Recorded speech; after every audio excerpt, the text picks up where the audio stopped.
आपकी मुलाकात करवा रहा हूं सैयद उसामा अजीज से और इनके रिपोर्ट से।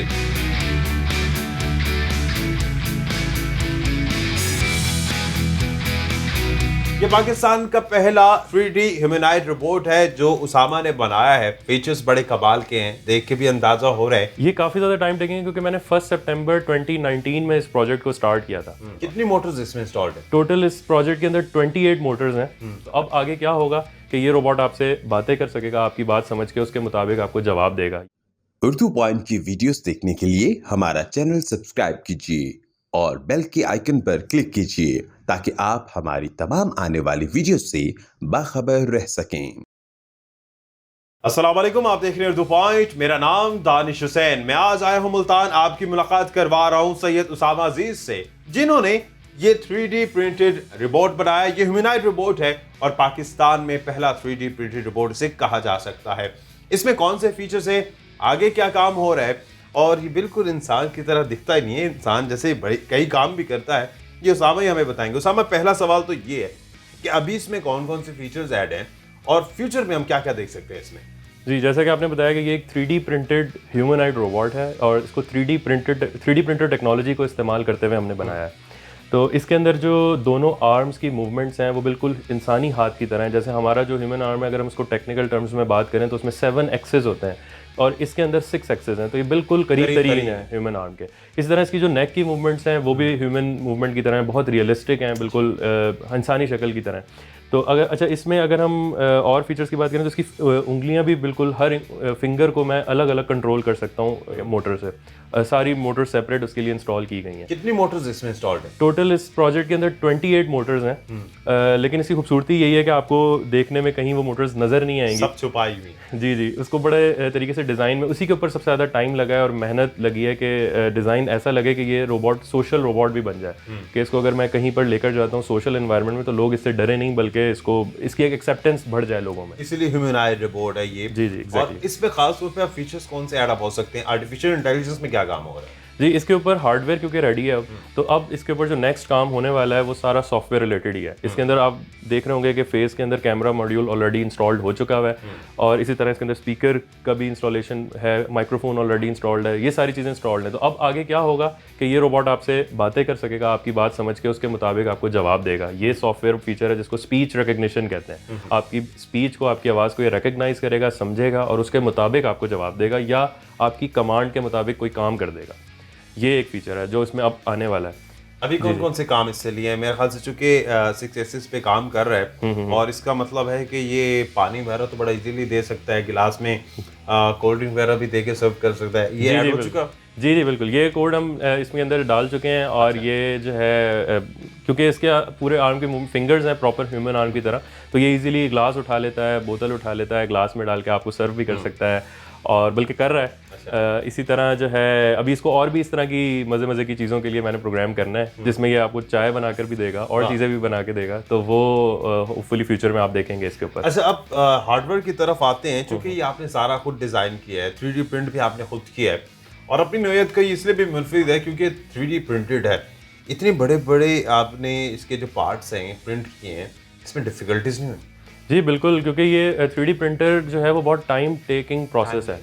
क्योंकि जब आप एक छोटी सी चीज़, एक मोटर के ऊपर जो पुली लगी होती है, अगर आप उसको भी इसके थ्रू 3D प्रिंटर के थ्रू बनाना चाहते हैं तो वो तकरीबन आधा 1 घंटा उसमें लग जाता है। तो जिसमें आप देख रहे हैं बहुत सारे बड़े बड़े पार्ट्स हैं। जी, कवरिंग के बहुत बड़े पार्ट्स हैं, शोल्डर के पार्ट्स हैं, बॉडी पार्ट्स हैं, इसके सर के पार्ट्स हैं, ये बहुत बड़े पार्ट्स हैं। तो इनको बनाने के लिए मुझे जो इसकी प्रिंटर के साथ जो नोज़ल आती है उसको चेंज करना पड़ा, एक और बड़ी नोज़ल मंगानी पड़ी ताकि मैं इसके टाइम बनने के टाइम को कम से कम कर सकूं, बट स्टिल बहुत टाइम टेकिंग प्रोसेस। और खासतौर पे इसके लिए नोज़ल चेंज करनी पड़ी होगी, इसके फ्रंट कवर के लिए और इसके हेड के लिए। जी, बिल्कुल। छोटे पार्ट्स के लिए कितना टाइम लगता है? देखने में तो हमें ऐसा लग रहा होगा कि बड़ी नॉर्मल सी चीज़ है, एक छोटी सी जिसको हम आम लफ्ज़ों में गरारी कहते हैं, उसके अंदर बहुत सारी मोटर्स, गरारी और इस तरह की चीज़ें, कितना टाइम टेकिंग है ये? ये काफ़ी ज़्यादा टाइम टेकिंग क्योंकि मैंने 1 सितंबर 2019 में इस प्रोजेक्ट को स्टार्ट किया था। तो अब इसको तकरीबन 2 साल से ज़्यादा हो चुके हैं और उस दौरान 3D प्रिंटिंग, डिज़ाइनिंग, ये पूरे 2 साल ये चीज़ इस प्रोजेक्ट का हिस्सा रही है। तो आपको उससे आइडिया हो जाएगा कि काफ़ी टाइम लगता है। अब जैसे फॉर एग्जांपल एक कवर का अगर मैं बात करूँ, इसको बनाने में ही 8 घंटे लगते हैं। ये डिज़ाइन आपने कहीं से कॉपी की फाइल्स इसकी, या आपने फाइल्स को जनरेट की? जी, ये क्योंकि मेरा अपना डिज़ाइन है, मैंने इसको सबसे ज़्यादा टाइम ही इसको डिज़ाइन करने में लगा। तो यही चीज़ इसकी सबसे ज़्यादा खासियत है कि क्योंकि ये डिज़ाइन ही मेरा अपना है, तो ये टोटली डिज़ाइन से लेकर हार्डवेयर से लेकर सॉफ्टवेयर तक टोटली मेड इन पाकिस्तान है। गुड। अच्छा, इसमें अब ये सवाल आता है कि सॉफ्टवेयर पर आप जो काम कर रहे हैं वो सारा भी आपका खुद का काम है, या उसके लिए कुछ और भी सॉफ्टवेयर इंजीनियर आपके साथ हैं?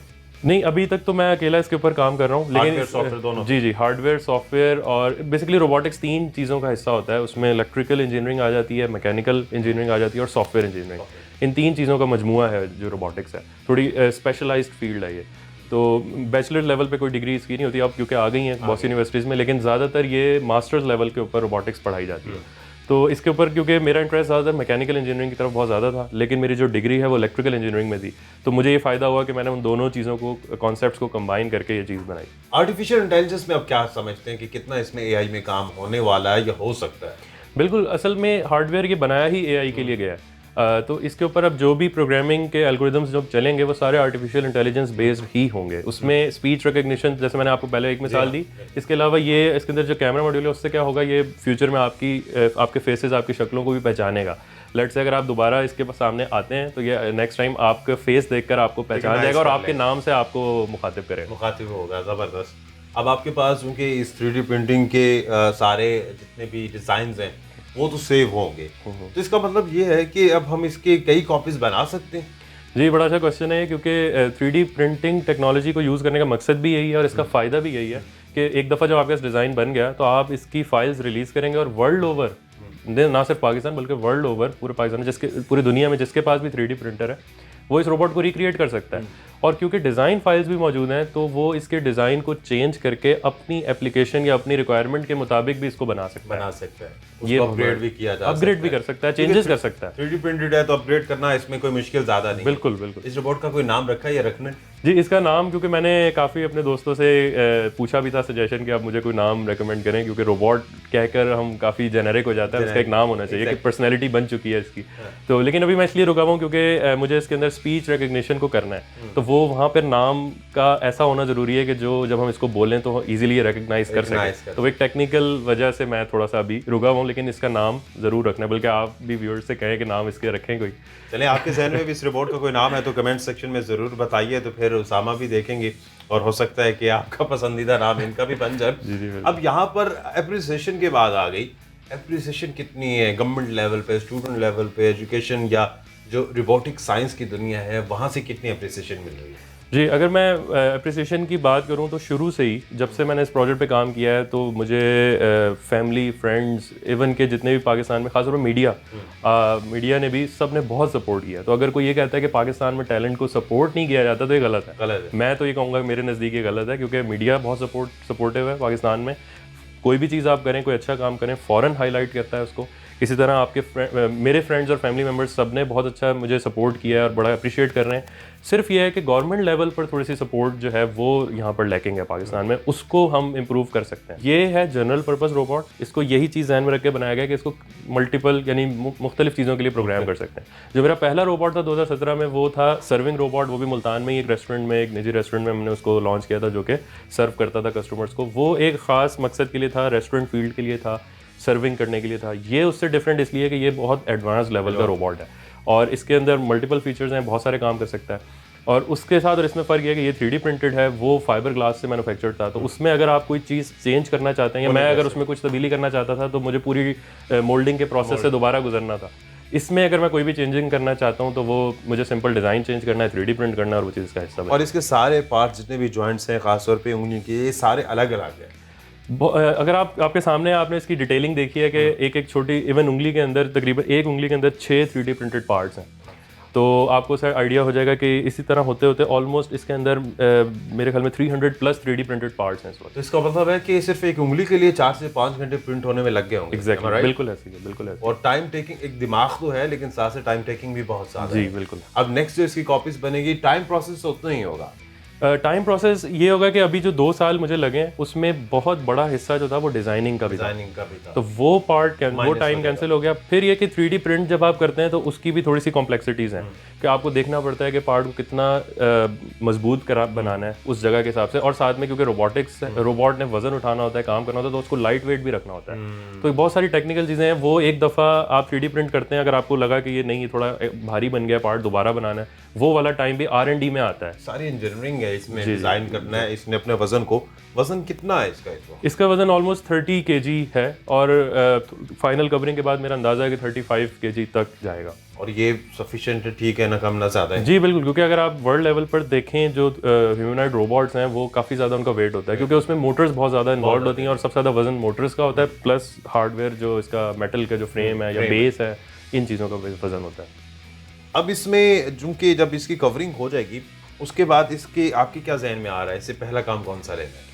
जी, इसके अंदर असल में क्योंकि मल्टीपल ऑप्शंस हैं हमारे पास, तो एक तो इसका जो यूज़ है, मैंने जो सबसे पहले इसको एक तो एजुकेशन फील्ड में इसका बड़ा यूज़ है।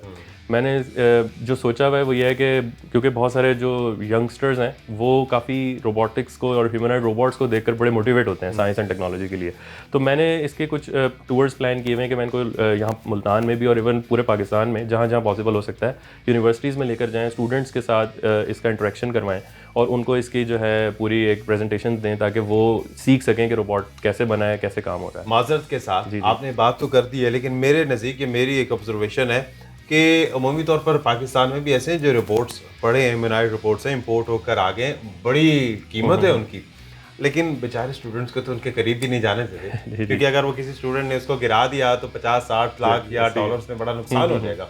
तो ये प्रैक्टिकली ग्राउंड लेवल पे कितना इम्प्लीमेंट कर सकते हैं?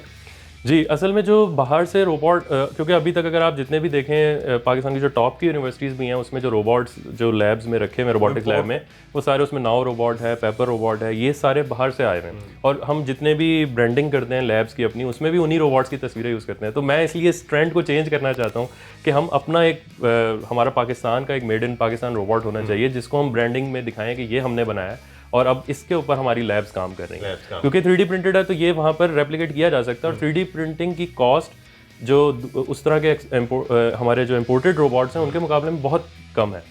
तो इसलिए इसमें इतना रिस्क नहीं है। अगर स्टूडेंट्स इसके साथ कुछ ख़राब भी करते हैं तो हमें ये टेंशन नहीं है कि रोबोट दोबारा से मंगवाना पड़ेगा, हम उस पार्ट को दोबारा 3D प्रिंट करेंगे, बस वो थोड़ा सा टाइम लगेगा, कॉस्ट उतनी लगेगी जितनी वो है।